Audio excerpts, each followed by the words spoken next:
Coming up on today's Locked On Senators, what the heck did we watch last night? We'll wrap up the Sens 7-2 loss to Florida in a game that not only officially eliminates them from playoff contention, but a game where they set their franchise record with 58 shots on goal.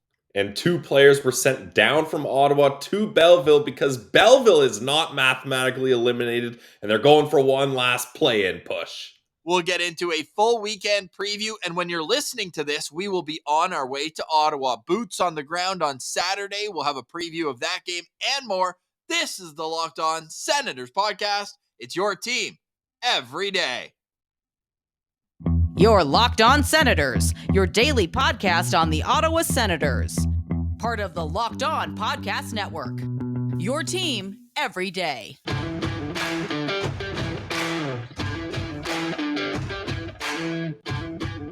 I'm Jake Sanderson, and you're listening to Locked On Senators podcast. I'm Tim Stützle, and you're listening to the Locked On Senators podcast.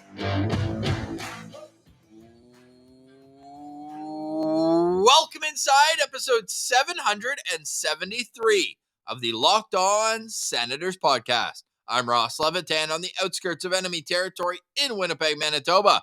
Alongside Brandon Piller up in the Blue Mountains. Please like and subscribe wherever you download your podcast. Also available on YouTube. Today is Friday, April 7th.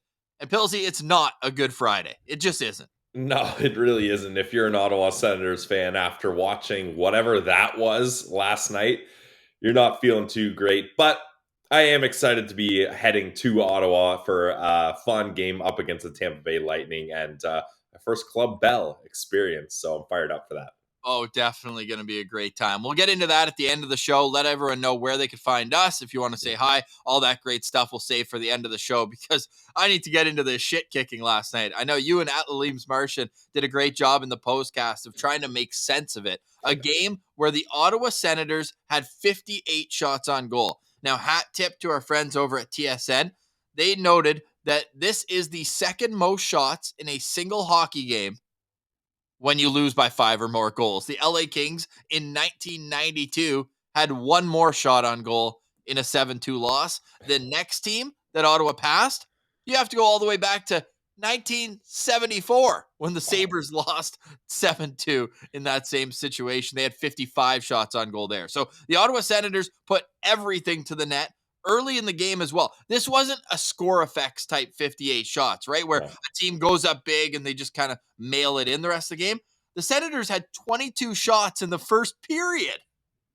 Yeah, it's just insane that they were able to muster up all this offense and essentially a third stringer in Alex Lyon is able to just shut the door on these guys. 56 out of 58 shots stopped and a lot of really good saves mixed in there too, not just kicking out pad saves. Like he had to be sharp. The Sens put a lot on him. They had a full 5-on-3 and they get nothing done. They get 6 shots, no goals. So, you know, that's what Marsha and I were saying. You can't really dog the effort of the Sens in this one, but you're just scratching your head. Like, how does this one turn out so damn badly?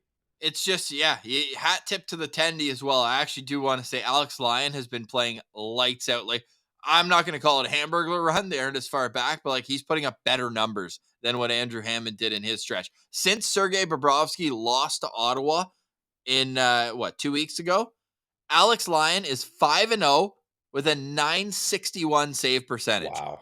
He had a 39 save performance against Buffalo 2 days ago, and then has a 56 save performance against Ottawa. 3 goals total in those 2 games. He's let in 7 goals in those 5 games, Pillsy. Super impressive. Got to give your love to a backup goalie who, you know what? He said after the game, he said every day in the NHL is a blessing. And I think the Sens goalies were kind of learning that on the fly. Leevi Meriläinen, 20 years old, not his night. Not his night. Like we could argue about the Barkov goal a little bit because I know goalies are often taught to do that reverse VH, but in the NHL, you learn pretty quickly that 2 inches is well enough to get a goal past you, and the other ones were both pretty leaky. Yeah, and the issue with that second goal, Ross, is that's not just anyone with the puck there. That's Alexander Barkov, and he has like 3 seconds to scan find his spot and pick it. Like, you need to be watching what he's doing and being like, oh man, he's targeted on my top shoulder. I can't just stay in that position there. So, we're a goalie friendly show. We usually try to prop up the goalies. We usually try to find other spots to point blame, Ross. But I mean, neither goalie had a save percentage above 800 in this one. This one's on the tendies. And, it's not so like damning and like it's we got to get mad at them. They're two young tendies that are thrown in a very difficult position. So I'm not mad at them, but this is just a matter of the Sens could not get a save last night. Yeah, I mean, it doesn't make it any less disappointing, right? You look back and let's go since the trade deadline. Do you want to say that as kind of a measuring stick point? Senators Sure. are 26th in the National Hockey League in even strength save percentage. And I bet you it's even worse if I do it, let's say, from March 18th. It seems like that's kind of when things the real problem was the Chicago game. So I was going to say. day we were on our way back from Cabo, so that would have been Monday the 6th. So since Monday the 6th, 26, an 891 save percentage is not going to cut it. You can imagine all the teams below them not fighting for playoff positioning. Except somehow Buffalo has an 881 at even strength. Yeah, which is surprising, but they've got the three-headed goalie tandem going on there, so I guess they're just mixing it around. Yeah, anyways, way off topic, but I don't, like you said, I don't think it's their fault per se in the big grand scheme of things. Yeah. We were banging the drum saying, look, once you make the Jacob Chychrun trade 2 days before the deadline, why aren't you giving, like, that 6th round pick would have looked a lot better on a veteran depth goalie than it would for Patrick Brown. Although I love the snow shower last night. That was hilarious that he put on there, and an assist at his guy. Yeah. But no, like Matt, like Dorian said, Matt Sogard's NHL ready. I don't know about that. Yeah, and that's the thing. I think it's just too much too soon. And Ross, I'm getting real nervous that Matt Sogard is going to go through the Philip Gustafson development path, and it's not going to work out for him if he's being pushed and put into positions too early, too soon, just like it seemed Philip Gustafson was, and then he goes off into a different situation and flourishes. So I just hope that doesn't happen here with Mads. I think another year as a full-time starter in Belleville would do a lot for his development. I think that would be the right move. Do you think he starts tomorrow? We should mention that Levi Meriläinen and Ridley Greig both sent down to Belleville. We'll get into that the next segment, but you can't go back to Cam Talbot now. Like, hey, we're proving our point with you, man. We're going to make sure that you understand that your play has been unacceptable. You're a healthy scratch, and then that happens on the ice. Yeah, both goalies get put in, and neither of them has any sort of success. Ross, I don't think Cam Talbot's going to play for the Sens. Like, I feel like that's almost the move where he's just going to be like, you guys healthy scratched me. He doesn't have the choice, man. Come on. And he's playing for his next contract. Yeah, but I don't know. Like, I feel like that's one of those situations where he's just like, nope, I'm done with you guys for the rest of the season. There's only a handful of games left. It'll be interesting to see what happens here, because I think they're going to start Mads.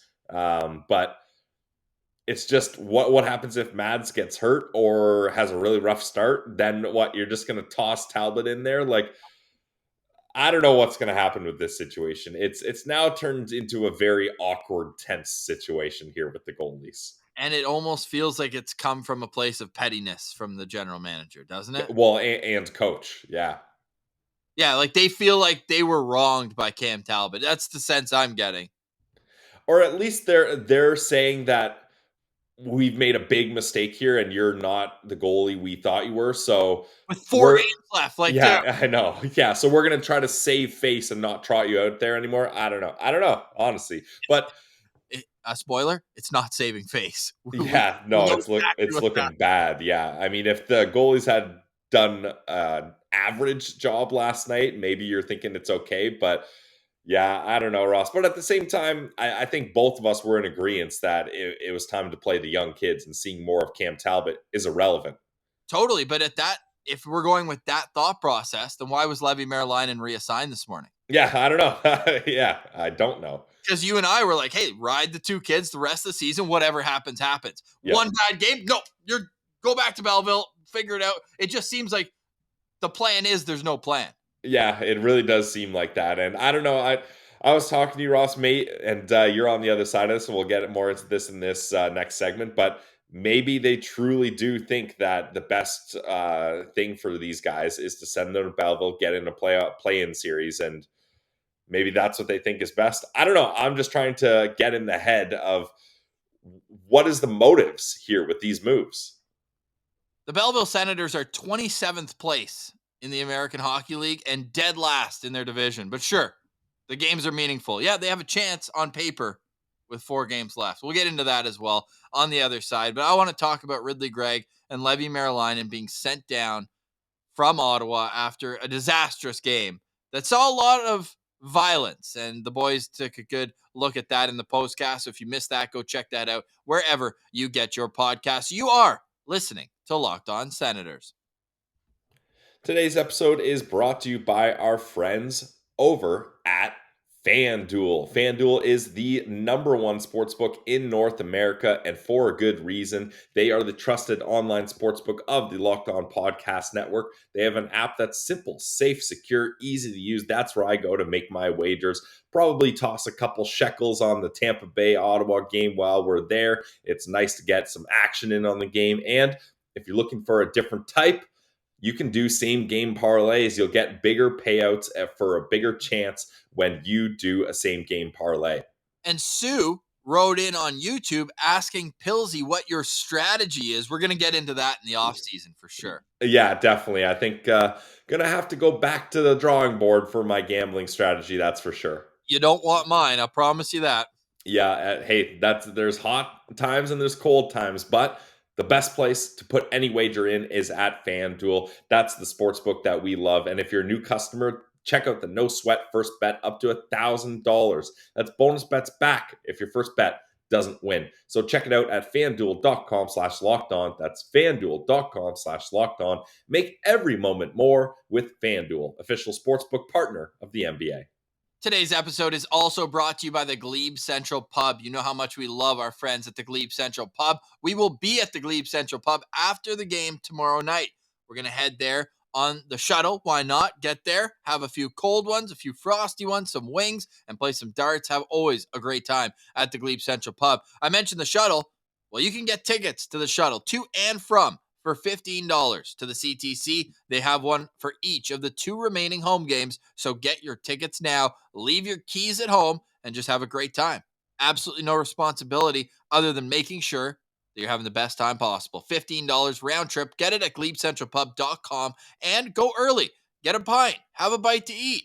Fill up, and the bus leaves 1 hour before the game. Then it will return to the Glebe Central Pub afterwards, and that's where all the shenanigans begin. So go check them out. They're at 779 Bank Street in the heart of the Glebe. Glebe Central Pub. We'll see you tomorrow at the Glebe Central Pub.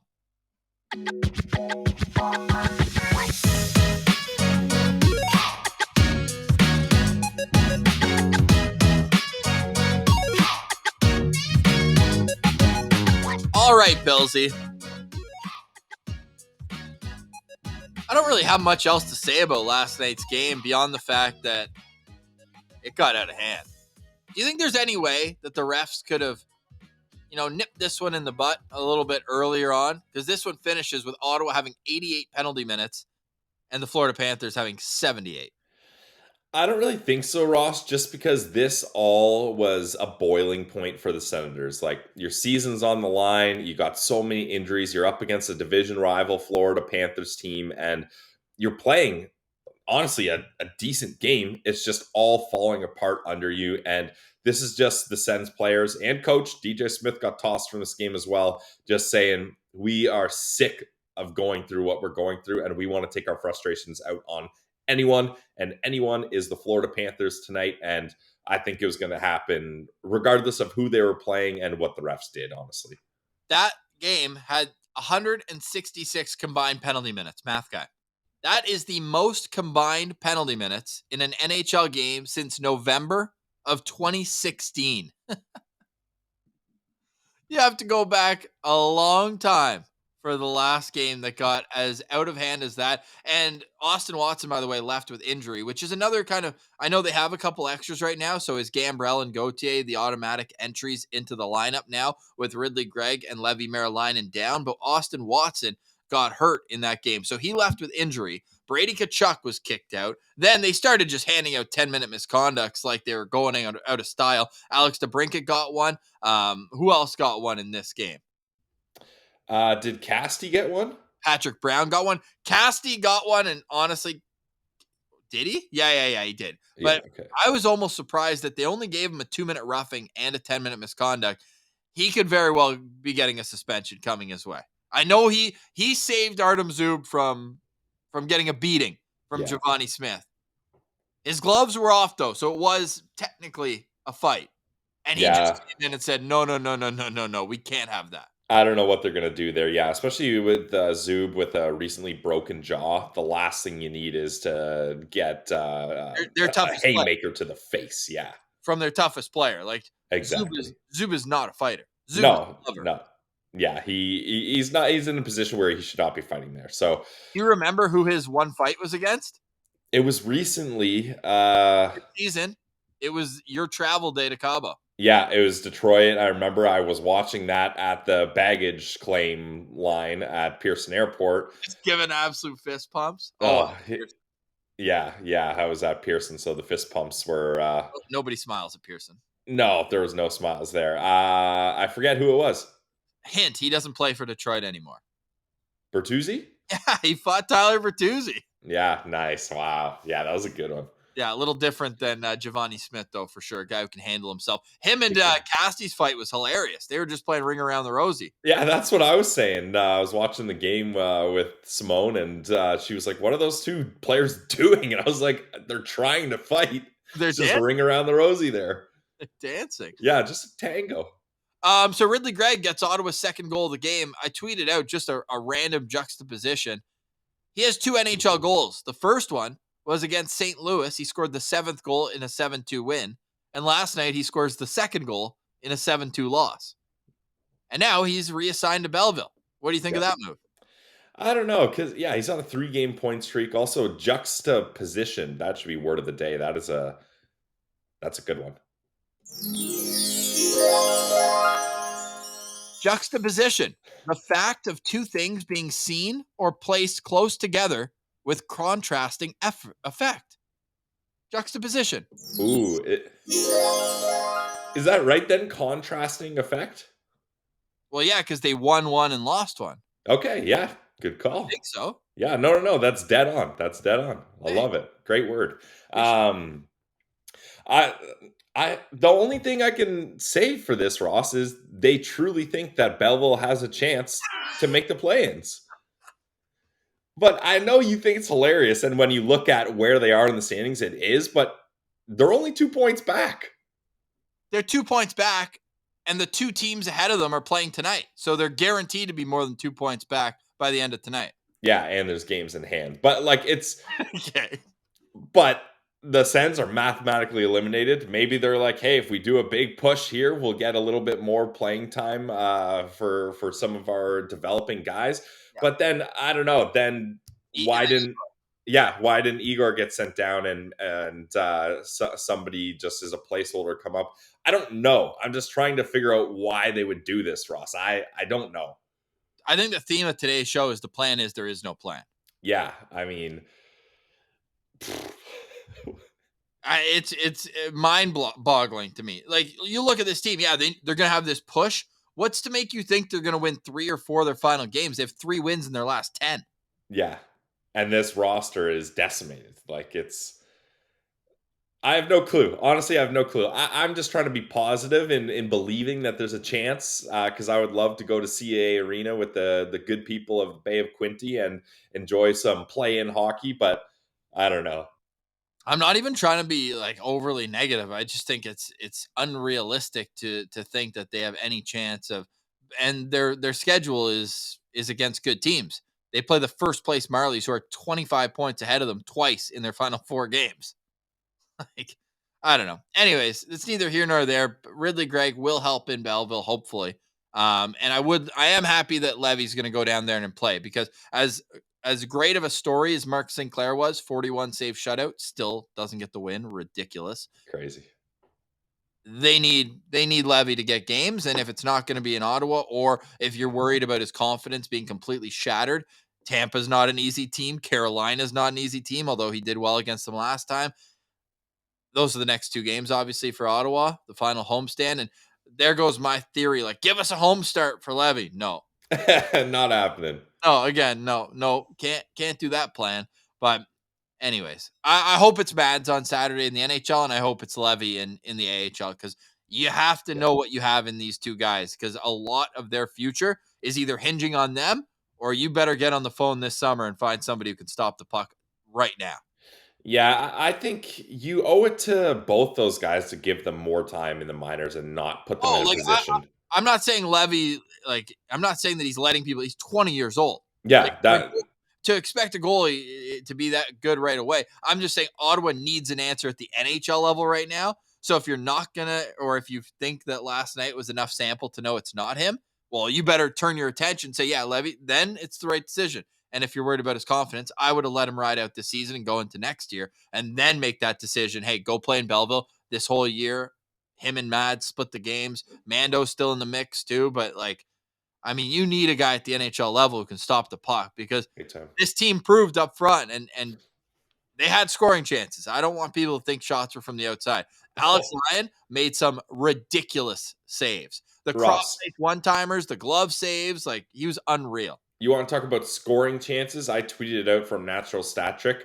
The Ottawa Senators had 35 scoring chances. The Panthers had 16. The Ottawa Senators had 18 high danger chances. The Florida Panthers had 3 high danger scoring chances, and they scored 7 goals. Wow. Let that sink in. Sheesh. 7 goals on 16 scoring chances, did you say? Yeah. And that's just whatever a general scoring chance is. Yeah. Oh my God. Just brutal, man. It's a tough way to go out. And it almost feels like the way the Senators season went, right? So many ups and downs and twists and turns. And when you go over one of those turns, something jumps out in the corner and injures half the team. It's tough. And at this point, so here, let me ask you this question as we go into segment 3. Do you just shut down all the injured players right now and just say, don't even bother coming back, your Chikrins, your Shabbats, all that? Just let's regroup. Let's have a good summer of training and get refocused next year. Big time. I mean, before last night, Ross, you were rehabbing them hard, hoping they were going to get ready for round 1. But now that they're mathematically eliminated, I think you just say, go home, chill out for a bit here. So my final question for you before we get to segment 3, should I be packing my goalie bag to head to Ottawa?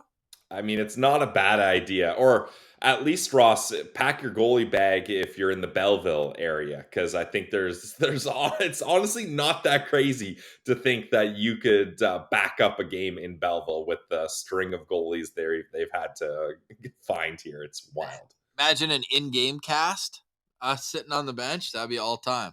That'd be great. I'm down. On the other side, I want to have a bit more of a conversation about last night's game, more of the fallout of last night's game, and also looking ahead to what's going to be an awesome weekend. I'm getting all my grievances out this show. Nice. It's going to be all good vibes. I tried to rock the bucket hat for today's show. Doesn't work very well with the over-the-ear headphones.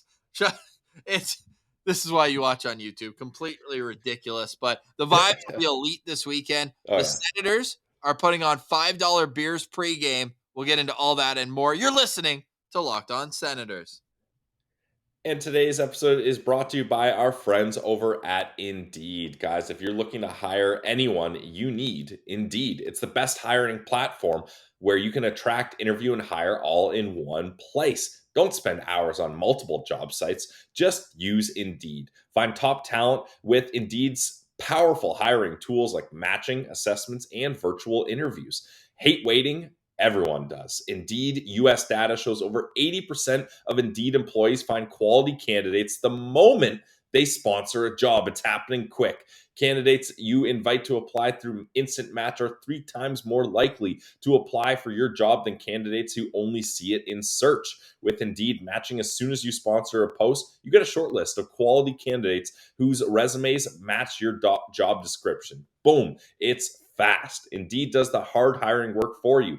Just sponsor a job and we'll match you with quality candidates whose resumes on Indeed fit your job description right when you post. So Indeed knows you're growing your own business. You have to make every dollar count. With Indeed, you only pay for applications that match your must-have job requirements. So everyone that doesn't meet your requirements, you don't need to worry about that. Just visit Indeed.com/lockedon to start hiring now.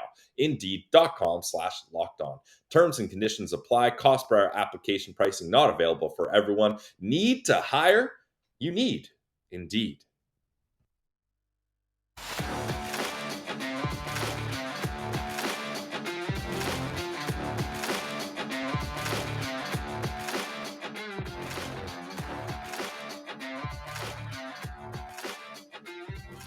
All right, Pillsy. So the Ottawa Senators season is officially all but over. Get these cats out of here. I wish you could have done that last night with the I know, eh? The Lions and Panthers were getting in the way. My God. Hey, before we wrap up this, I have to give some stick taps. Erik Karlsson has 98 points this year. Good. 98 points. He's going to have 100 points as a defenseman. And this is after I think a lot of people kind of wrote him off, saying he's on the downward spiral and is going to end his career soon. Like, he didn't write back. Yeah, exactly. He showed everyone, nah, still got it. That's ridiculous. I think as we're talking about defensemen, it is worth noting, like, the Senators' deep core the last 2 weeks. I almost think you have to give them credit for kind of balancing for at least a little while. Erik Brannstrom stepped up in a big way. Yep.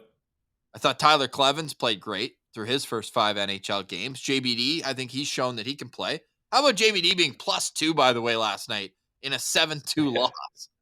Yeah, that's good feeling for him. And Ross, the biggest thing is Jake Sanderson has not stumbled at all. Like, he's emerged as this team's number 1 defenseman with or without Chabot in the lineup, and he just seems to get better and better, and any pressure and any sort of responsibility handed his way, he takes on very seamlessly. Like, it's just, it seems so easy for a rookie out there. Sanderson is an absolute legend. Oh, it's going to be great to see his development continue. He's sitting at 29 points right now, which is that first among rookies, or did Owen Power actually had a few points since then? Owen Power's at 34 points on the season, and Owen Power is averaging 23-44. But those two, I think, going forward are going to be great head-to-head comparisons throughout the year. Ironically, the American playing for the Canadian team, the Canadian playing for the American team in this situation. So internationally, we're going to have to put our Owen Power jerseys on for that one. But no, Jake Sanderson, certainly a great story. And we'll have plenty of time after the season. We're going to do full exit interviews. We're going to do 2 per day. We've already been mapping out how we're going to make the timing work between exit interviews and draft rankings. I know the Senators don't have a pick right now in the first 3 rounds, but I still love doing the draft rankings, and it's just to help everyone be a little bit smarter of a hockey fan. We have to do the research that day to figure out who these kids are, and then it helps on draft day, and it's also fun to be able to share that with the fans of the team who drafts them, because I think it's always fun to get an unbiased view of before they're picked by a team. What do we think of the player? How do we project them? All that. So that's all coming up on Locked On Senators 5 days a week through free agency up until the first weekend of July. So don't go anywhere. We're your team every day, a part of the Locked On Podcast Network. And Pillsy, one of my favorite parts of doing this with you each and every day is our boots on the ground experiences. We've had multiple of them now. Remember the 310 days? Who's counting? When we didn't have Sens hockey during the pandemic. And now we're on our 5th, 6th trip back to Ottawa? Yeah, and every time it's just so nice coming back to Ottawa, and especially now that the weather's a little nicer too, that helps out. And it's, even though this game is technically meaningless, the Sens are eliminated, I'm going to have a blast, and I'm fired up to get together with Sens fans on a good Saturday night. we each went to 4 games this season. Is that right? Because I went to the game in Winnipeg. You went to the game in Chicago. Sorry. And then we each went to 3 in Ottawa. Yeah. Boom. I like that. It's not Home bad. opener, Chris Steele game, Tampa Bay at the end. Love it. I like the template. Home opener always. Final weekend of the season always, unless we know they're in playoffs. Then maybe we push that a couple weeks and go to the playoffs. And then a game in the middle of the season, whether it's around Christmas or in the middle of the kind of February, whatever the event calls. And that Chris Neal night was obviously great until the third period when Patrick Kane decided to ruin everything for us. Come on. Brutal. But you know it's not brutal. $5 pints in the Plaza. It's fan appreciation night for the Senators on Saturday and Monday. But we're planning on being there, like basically when the first pint's poured. Oh yeah, we'll be tapping those kegs. Dang right we will. You can help out, eh? Exactly. Yeah, I'll get back there. Yeah. There you go. So yeah, if anyone wants to come hang out, get to the game early. We're going to aim to be there about 4:30. Usually we're up in the 300s. We love that. We want to take care of the postcast boys. We wanted to, end off the season feeling good and making the most of it. So shout out to Sens. We'll be over there crushing egg rolls in Club Bell. Need a Shawarma Palace, by the way. Big time. Yes. There's one renovation they need to do this summer. Get the Shawarma Palace boys into the CTC. But yeah, before the game, anyone wants to hang out, find us on Twitter at Sens Central. Shoot us a note. But we'll be in Gate 1 crushing a few health drinks with our boy Martian, and Jack Richardson will be there as well. Pilsy, what are you hoping to see from the game? Is there a locked-on player you have already in mind? Honestly, Ross, I just want to see an improvement in goaltending, because if the goaltending is that bad, it just takes all the air out of the balloon, and all those chances, all those power plays, all the physicality, it's all for naught at that point, because it just seemed, Ross, that anytime the Panthers brought the puck up ice, it was likely they were going to score. Like that, when the Sens got that 5-on-3 power play, it's the fourth goal. Ekblad and Cousins are in the box. The Sens do not score on that power play. Ekblad gets out of the box, scoops up the puck, flips it up ice to Cousins, and Cousins goes down the ice and just scores like with ease. So that was just a brutal sequence for the Sens, and I just want to see momentum being able to be built and not have the goaltending just collapse. I don't want to do this to you. I don't want to do this to Sens fans. Oh, no. We're going to have a grumpy Tampa Bay Lightning team. Yes, this is true. Ottawa beat them 7-2 a couple weeks ago. And then, they kind of figured it out from there. They lost the next game in Boston, tightly contested. They outshot Boston. They lost 2-1. Then they have a 3-game homestand. They finish off with a shutout win in Carolina. Then they win 2 games at home, a shutout and a big win, 5-1. But now they're on a 3-game road trip. They just lost 6-3 in New York on Wednesday. And then last night, 6-1 to the Islanders. So, and that was Stamkos' 1000th game. So, they wanted to give them a good effort. They didn't. I'm nervous that we're going to see the best of the Bulls. Yeah, I agree, Ross. I think they're going to be very pissed off. Although I'm pretty sure Tanner Jeannot won't be a part of the lineup. I don't know if you saw that highlight. He kind of had a Brassard-like incident where he fell on his own leg. Not a doctor, but that didn't look good. So they're going to have even more injuries. I don't think Hagel's playing or Cirelli or Chernak. So at least there's going to be a lightened roster here, but they're going to be grumpy and they got to get ready. They got to flip into playoff mode. Like that team is one of those teams that during the regular season, they can kind of lay low, but then they flip the switch on. They better start doing that now. And it's almost difficult for them to get up for the regular season. Like they know what they've been able to accomplish in the playoffs before, and they've known since November it's going to be them against the Leafs. Honestly, yeah. And now we know that it's going to start in Toronto. I love it. We're going to get the Leaf pile Game 7 again. Like I know. Yeah, that's the best. I was cheering for them to get home ice. Boy. Locked On NHL, which I do each Wednesday with Mike DiStefano, a friend of the show, great guy, hosts Locked On Leafs, hosts Leafs Lunch. Al's brother, you might know him more so from TSN's Overdrive. But we did our show and we talked about the Leafs a little bit at the start, and I named it, why does this year feel different for the Toronto Maple Leafs? It feels different, Ross. It's just different. It always feels different, but then it's always the same. So, yeah, it's going to be tough for us. Hey, forget about the players. Tough for us. We're going to be cheering so hard for Ottawa on Saturday. But then by next week, we're going to be the biggest Lightning fans in Canada. Yeah, that's honestly true. Yeah, we will be full force Nick Paul Tampa Bay Lightning fans. Yeah. Super fans, I'm telling you. Now, wouldn't it be nice to see Matthew Joseph score his first even strength goal of the season tomorrow? It'd be nice to see him score any type of goal, Ross. I mean, he's still at 3 on the season, right? Yeah, not in the last 23 games. Yeah.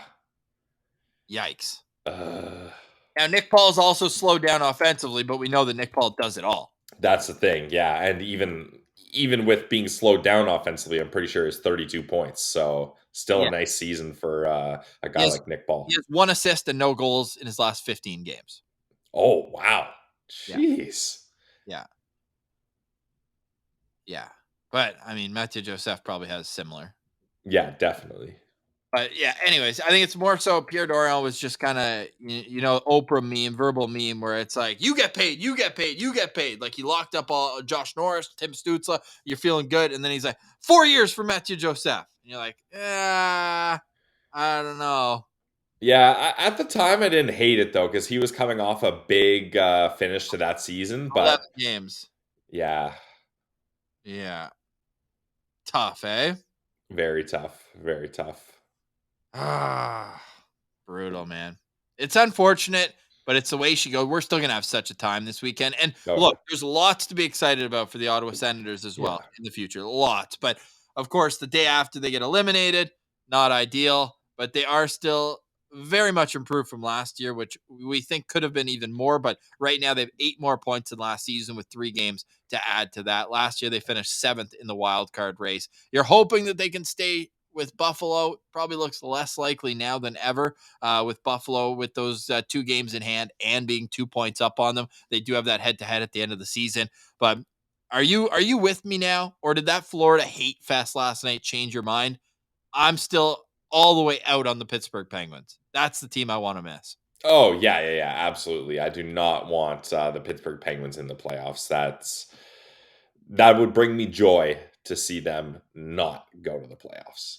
All right, Pillsy, final thoughts from you as we get ready to head to Ottawa, where we're going to be at the Senators game tomorrow. Be there early. Let's have a pint and cheers to an emotional season, I think would be a fair way to put it. But honestly, it really does feel like darkest before dawn. And I don't know how many years I can say that for, because I think we're going on 2, maybe 3 right now. Yeah. But it really does feel they're on the cusp of something special. Yeah, it really does. That's the thing. Like, I think last year was tough because you're going into the offseason being like another failed season. There's so much uncertainty. Like, there's so many pieces this team needs. I feel like apart from the goaltending, they pretty much have all these pieces and they can figure out the bottom 6. So there's hope going into next season. And look, Ross, I know it's tough. They just got eliminated from the playoffs. This is a meaningless game, but we've had years of meaningless games and we still got stoked for Sens games. So I'm taking this one as this is a leisure Sens game. I'm probably not going to put any, or at least not too many wagers on it. We're not going to be too focused on things. On goal, though. Yeah, we'll do that. We're there to have fun. We're gonna have a blast. We're gonna be at the beer garden all day. We're gonna be at Club Bell. Then we're finishing off at the GLEBE Central Pub. It's just gonna be a good old fashioned hockey weekend in Ottawa. So I'm looking forward to that. And you and I together at Sens games, 9-0-1. Yes, the Ottawa Senators are 9-0-1 when we have boots on the ground together, and that dates back to April of 2017. There's home games, there's away games, there's preseason games, and everything in between. Yeah. But when we go, the Sens play well. So keep that in mind when you're heading to fanduel.com/lockedon. All right. Yeah, my final thoughts. Safe travels, Pillsy. I'll see you tonight. And we can't wait for tomorrow. Boys are fired up. Let's finish off strong. 2 more home games. And then that final game against Buffalo. Let's make it a good one. Let us know in the comments what you want to see of this remaining 3 games. What's the one storyline that you are locked on to? I'm curious what the answers are. No postcast tomorrow. We might do an impromptu one at the GLEBE Central Pub. Who knows? But it's just going to go by vibes. That's how we're going to roll with it tomorrow. No postcast. And with the games Saturday and Sunday last week, we have now had a show for 12 straight days. Yeah, your team every day. Including postcast, we've done 18 shows in the last 12 days. Oh, man. I wouldn't have it any other way, though. I love it. Oh, man. And we can't thank everyone enough for making us your first listen each and every day. Really, from the bottom of our heart. It's been an amazing season for the growth of the show, and we look forward to continuing that as new ownership comes in, decisions are made in the front office, and for the players you'll see on the ice next season. But this is not goodbye. We'll be here Monday to start another fantastic final week of the season, but there is no off season for Locked On Senators. But for today, we say goodbye. For Brandon Piller, I'm Ross Levitan, and this has been the Locked On Senators podcast. Your team every day.